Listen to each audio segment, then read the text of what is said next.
Notre invité, c'est Christian Morin, garçon que vous connaissez bien, de la radio, de la télévision, bien sûr, de la clarinette aussi, et aussi un petit peu de théâtre. Christian, bonjour. Bonjour Max.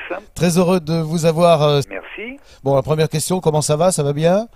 Écoutez, pas trop mal.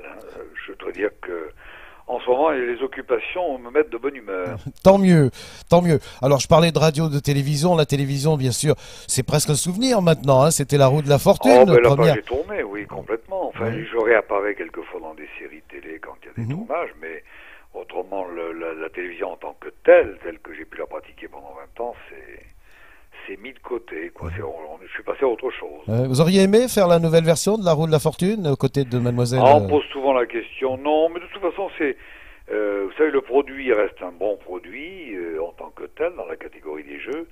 Mais bon, il faut bien que ça change un petit peu. Christophe fait ça très très bien. L'esthétique de l'émission a été revue et c'est parfait comme ça. Et les vaches seront bien gardées, comme on dit.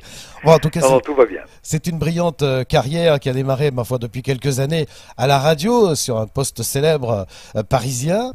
Oui. Puis c'est le retour aussi à la radio maintenant, hein, donc c'est un renouveau en quelque sorte. Ben, depuis le mois de septembre, effectivement, je suis sur une autre radio que je ne citerai pas par correction pour pas vous déranger, mais je suis ravi de refaire de la radio tous les matins de 9h30 à 13h parce que je crois que j'ai une tendance quand même à avoir une certaine préférence pour la radio par rapport à la télé, puisqu'on parlait de télé tout à l'heure. Et pourquoi? Parce que il y a une certaine intimité, il y a peut-être que l'on est beaucoup plus à nu à la radio, paradoxalement, il n'y a pas de camouflage et au travers de la voix, on peut percevoir davantage de choses. Et puis je trouve personnellement, moi, que dans la relation avec les auditeurs, il y a un rapport presque physique avec le micro, il y a quelque chose de plus de suave, c'est plus suave, plus de charme, je sais pas.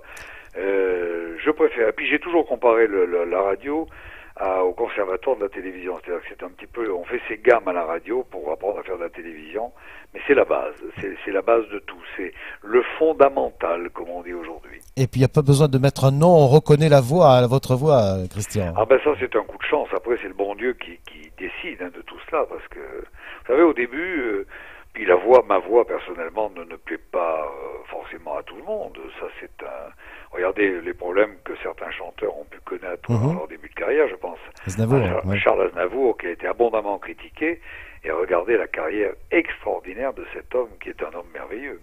Alors l'actualité est quand même abondante, puisqu'il y a d'une part la tournée Âge tendre qui repart dans quelques jours maintenant, avec vous à sa tête en tout cas. Oui, alors on m'a demandé donc de présenter. Ce qui est amusant d'ailleurs, c'est que la radio est arrivée alors que je ne l'attendais pas. Le livre dont on parlera peut-être tout à l'heure était déjà en cours depuis 1 an. Et entre-temps, on m'a demandé de présenter cette 6e saison de la tournée Âge tendre, qui est un véritable Barnum qui se déplace avec... à chaque spectacle, je crois qu'il y a entre 5 et 7 000 personnes. Il y a 2 spectacles par jour. J'ai le plaisir de retrouver ma grande amie Annie Cordy, entre autres. Cette année, il y a, je vais peut-être en oublier, mais il y a entre autres Hervé Villard, Michel Delpech, Alice Donna, les Forbans, Demis Roussos, Julie Pietri, etc., etc.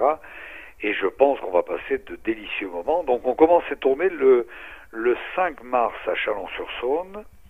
Et pour terminer, au mois de janvier, au Palais des Congrès, mois de janvier 2012 oui. Au Palais des Congrès, après 60 à 70 représentations. Doublé chaque jour, ce qui fera à peu près 150 spectacles au total. Vous avez une préparation sportive pour ça ou... Non, pas du tout, d'autant que je vais jouer aussi de la clarinette, puisque cette année, l'orchestre de Guy Matteoni est agrémenté de 40 violons, c'est un orchestre symphonique. Donc, à la demande de Michel Alguet, le producteur de cette tournée, je vais interpréter un thème de Georges Gershwin qui s'appelle Summertime à la clarinette, tout en assurant la présentation. Oh, vous savez, la préparation physique, on en a besoin tous les jours. Moi, personnellement, je fais beaucoup de gym, et là, je vais reprendre à l'arrivée des beaux jours un petit peu le vélo, où je retrouve mon ami Michel Drucker, entre autres. Du côté de Longchamp, à Paris. Et ça met de bonne humeur de faire du sport le matin ou de la gym tous les jours. Demandez donc à Annie Cordy. Et oui, bien sûr, bien sûr. Christian, alors il y a un livre aussi qui est sorti depuis quelques jours aux éditions de l'Archipel. Depuis le 9 février, exactement. Qui s'appelle « Si ton père avait pu voir ça ». Voilà, et mon père n'a pas vu tout ce que j'ai fait depuis qu'il m'a mis le pied à l'étrier, puisque c'est lui qui m'avait fait faire les beaux-arts, qui m'a fait apprendre à jouer d'un instrument de musique. En fait, l'histoire est simple. Il m'avait fait passer un test psychotechnique, comme beaucoup de parents, et il y avait, ma foi, beaucoup de réponses favorables aux arts, et malheureusement, à la fin de mon service militaire, mon père a disparu, il avait 61 ans, et il n'a pas vu l'éclosion de tout ce qui s'est dessiné ensuite, après les Beaux-Arts et mon arrivée à Paris, c'est-à-dire la radio et la télévision. Est-ce que ça lui aurait plu? Je ne sais pas, je pense que oui. Mais ma mère, donc, d'où la raison du titre, ma mère, à chaque fois que j'apparaissais à la radio, et puis ensuite à la télévision, me disait « Ah, si ton père avait pu voir ça, je pense que... » elle le regrettait aussi, elle regrettait qu'il n'ait pas pu profiter de tout cela à ses côtés. Bien sûr. Donc c'est une histoire autobiographique, on peut le dire? Oui, tout à fait. Sont des souvenirs réunis un petit peu au travers de tout ce que j'ai pu, rencontrer. Ça va du Christian Morin Quartet que j'avais fondé à Bordeaux, à l'orchestre de Claude Luther avec qui j'ai joué, en passant par la radio, en passant par les affiches, puisque mon vrai métier, je suis graphiste, en passant par la Roue de la Fortune, en passant par Beaumarchais au théâtre, ou encore la dilettante au cinéma, des dessins humoristiques que je commençais à faire dans les années 60 dans le journal Sud-Ouest Dimanche, à Bordeaux, et puis des rencontres telles que Raymond DeVos, Coluche ou Pierre Perret ou beaucoup d'autres, ou Gainsbourg entre autres. C'est l'avantage de ce métier. Annie Cordy, bien sûr. On rencontre beaucoup de monde et souvent des gens très bien. Hein.